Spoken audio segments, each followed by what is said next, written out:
All right, so I wanted to do a movie review for John Carpenter's Presents Body Bags. Um, 1993, I believe it was a TV movie.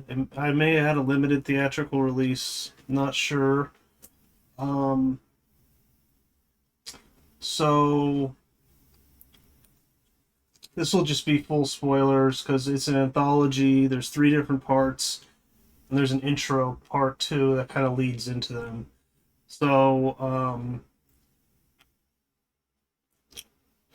uh, I definitely enjoyed it. I don't think it's like amazing or anything. I know this was supposed to kind of be the uh, a different type of like crypt keeper, but they didn't really do anything with it afterwards. And I don't know. I can kind of see why because I think the first segment is the best, the gas station. So there's three segments. The gas station's directed by John Carpenter. Hair is directed by John Carpenter, and I is directed by Tobe Hooper. Um, and John Carpenter also leads the movie in as he is. Well, you think he is like a morgue. Um, I guess like an undertaker, but he's actually like a undead body that's in the morgue. But you find that out at the end. So, um, pretty good makeup on John Carpenter, I think. Um, Apparently, it took over 3 hours to get in the makeup, and I think he's pretty good. I mean, he's pretty funny. Um, and then it starts off with that, and he's like talking to the camera, and then it leads into the gas station, which is directed by John Carpenter, and I think that's the best one because it's this girl, and what's her name? She's actually in Passenger 57. So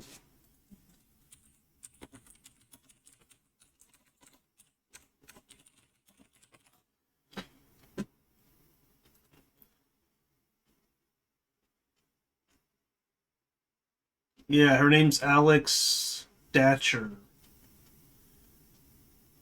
She's actually in Passenger 57. And I guess Star Trek: The Next Generation. We had one episode. I mean, a lot of people were in that, so it makes sense. And she's starting a new job as she's a gas station attendant, and she's dealing with these creepy guys, kind of that are coming in and out, and and then she gets locked out of the little box kind of she's in, and then she manages, and then like this homeless guy is kind of like looking at her weird, and then he just turns out he just wants to go to the bathroom, but she's kind of scared, and then this other guy comes, and then she's like, "Can you check out the bathroom?" And he does, and he's like, "Oh, he's just passed out." So she's like, "Okay, cool." And then earlier, this other guy came, and he was hitting on her, and she actually seemed to like the guy, but then later it turns out that he actually is like her manager, I think, but she's never met him before, and then he tries to kill her. So it's like a slasher kind of. He has a pretty gruesome, brutal death, and she survives. So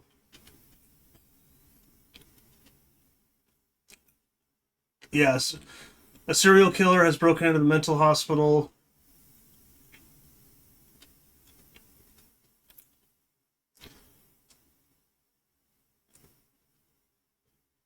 but I don't know. It's like the guy's like he works there too, so I guess he's a serial killer that broke out of mental hospital that got a job at a gas station. I guess I don't know.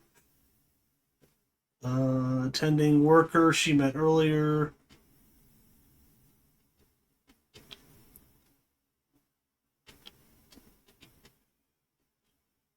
She then tries to make a phone call for help, which results in her realization that Bill, the attending worker she met earlier, is in fact the escaped murderer who has killed the real Bill and taken his place. The fake Bill attempts to kill Anne with a machete. Okay. Um, so I thought that was the best one. Um, and actually, I was watching a commentary by Raven Films Productions. I don't know if shout out to them. Uh, seem like pretty good guys. I've watched them for a while. He does movie reviews and Blu-ray breakdowns and commentaries with his friend. Usually with one of this guy who's his friend. But anyways, they were saying that they think this would have been way more successful if the gas station was moved to the end, and you start off with maybe hair, and then you go for eye, and then you go to the gas station. I agree with that because that's the best one, and it's the most tense one, I think. So I actually agree with that. I think this would have been more memorable and more successful if they just changed around um, the stories were presented. So the next one's Hair, directed by John Carpenter, and this has Stacy Keach. And like I said, though, I liked all of them, but definitely I think the first one is the best. Uh, the second one's Hair with Stacy Keach, and yeah, I really like Stacy Keach. He's a really good actor, I think, and he's very good in this. And basically, and this is just like I said, spoilers because it's kind of hard to talk about it if I just don't go into spoilers because there's three different ones.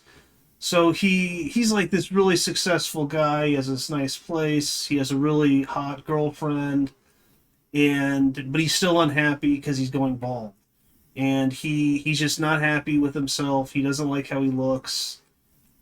He's tried all these different products and none of them work. He's like tried to like put stuff in his hair and his girlfriend hates it, and she's like, just shave your head, like she doesn't care, but it's not enough for him. So it's like he has like almost everything, but it's not perfect. So he can't be happy.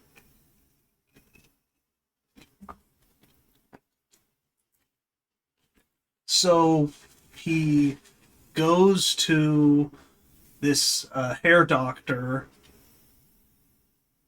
who's played by David Warner, another really good actor. R.I.P. Yeah, he died like about a year ago, aged 80. And I don't know if anyone's played the Baldur's Gate series. He's the voice of Irenicus in a Baldur's Gate 2. Yeah, I think it's Irenicus. Yeah. And he's also in Teenage Mutant Ninja Turtles too. But anyways, great British actor, and he goes there, and he says, and then he's like, he says he can fix his hair, and he asks him like what kind of hair he wants, and then he says he basically like wants like long rocker hair. So he says, okay, but I'm gonna put this stuff on your head, and then leave this bandage on for like 24 hours or whatever, or I think overnight, and then take it off. And he does that. He takes it. He goes. Puts it on. Goes to sleep at his house. Takes it off, and he's got like really long hair. And it's like really thick, and he loves it. And then he gets it styled a little bit, and his girlfriend loves it, and he's like, "Oh, this is awesome." But then he starts getting sick, and he's not feeling good. He goes and gets it, and then it grows even more the next day. And he's like, okay, this is kind of weird. And he goes and gets it styled. The guy cuts a little bit, and then when the hair hits the ground, and no one notices this, but there's these like little, like almost like worms, and I think they were CG, but it looks pretty good though. But um, so he's sick. His girlfriend wants to come over. He says, "No, I'm sick. I'm gonna stay in bed." She gets pissed at him. Um, and then he starts getting like all these things on his face, like sores, and and he's just getting sicker and sicker. And he goes to see the doctor, and basically it turns out that like they're aliens, and these worms, they're like these like worm aliens, and they've infected their bodies, and um, taken over him and his assistant nurse, and they're gonna take over his body, and then he said like he's like when we came to this world a long time ago, it was hard for us to find hosts, but then we realized like how vain you people are, and then they set up this, and then I guess they took over a couple people's bodies and set up this hair clinic, and they're slowly taking over a bunch of people, like to have, I guess, like their zombie army or whatever.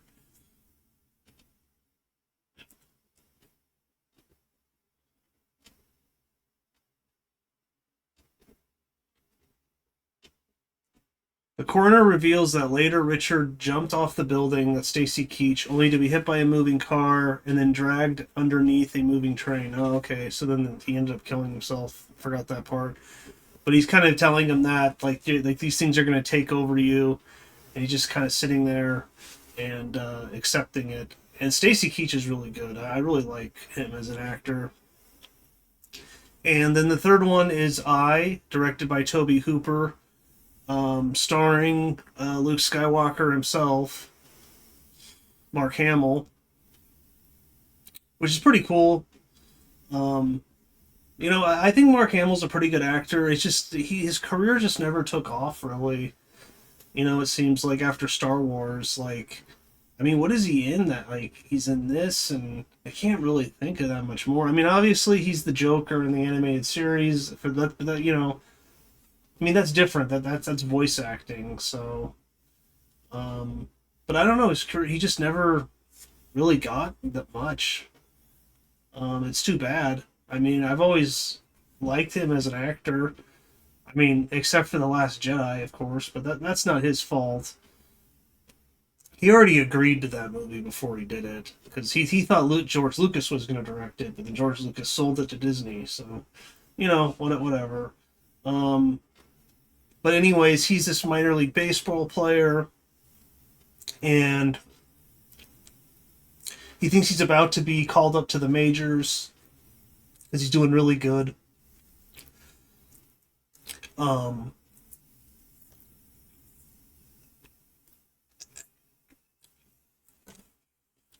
but but he he gets in a car accident, and one of his eyes gets gouged out. And he's like, and then when he wakes up and he's in the hospital, he's freaking out because he can't be a baseball player anymore. And then this doctor comes up to him and says, "Oh, well, I think I can fix this with an experimental surgery. We're going to replace your eye with someone else, his eye." And he says, "If it doesn't work out, then we'll just take out the new, like the one we just gave you, and then you'll just have one eye just like before." So it's kind of like there's like no downside. So he does it, and and it works, and he's really excited. And he goes home, but then he starts hallucinating, seeing this, I think this woman, and she looks like she's like dead. And he starts getting angry. He starts yelling at his wife. Um, and there's also like this religious undertone, like that they're Christian, and I don't know, that seemed a little heavy-handed, but anyways, he's like, he's getting angry at his wife. He starts digging this thing in the backyard. He's hallucinating, and then his wife's like, well, "Wait, I need to talk to you. Why are you digging this thing?" And then he hits her with a shovel, tries to kill her, and in the end, like, the wife grabs the Bible, and she's like, like, remember this, and then he takes a pair of scissors and sticks it in his eye, in his head, and I think he dies. So, um, yeah, causing him to bleed to death. And oh yeah, but then earlier he goes to that doctor, and he's like, hey, like I have all these problems, like I'm hallucinating. He's like, whose eye did you put in me? And he finds out it was this serial killer's eye. So yeah, so it makes him into a serial killer, basically. Tries to kill his wife. He ends up killing himself, sticking the thing in his eye, and he ends up dying. So, um, you know, um, it's a good performance. Like I said, the first one's the best, and then I don't know. Hair and Eye are kind of, the Hair is kind of like a satire, and Eye is much more serious. So I don't know. The other two are kind of equal. The gas station's the best one. And then they cut to John Carpenter, and he crawls back inside a body bag, revealing that he himself is a living cadaver and not a coroner. And yeah, and Tobe Hooper is one of the coroners.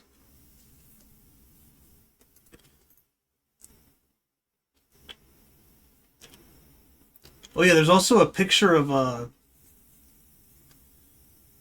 Sam Raimi's brother. Wait, is his name Sam Raimi too? Oh, I guess it's of Sam Raimi. It looked like it was of his brother. Man, they look so similar.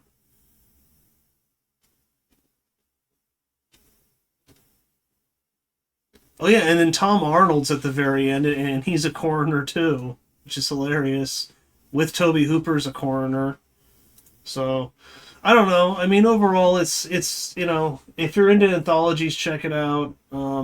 It's a nice little horror movie. It's all right. I don't think it's amazing, um, but yeah.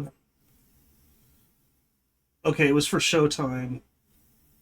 So it's supposed to be like their answer to the Crypt Keeper, but I don't think it was that popular, and they just kind of dropped it. But anyways, I guess that's it. Um, so overall, I just say it's okay. It's pretty good. But yeah, don't forget to like, comment, subscribe, and that's about it.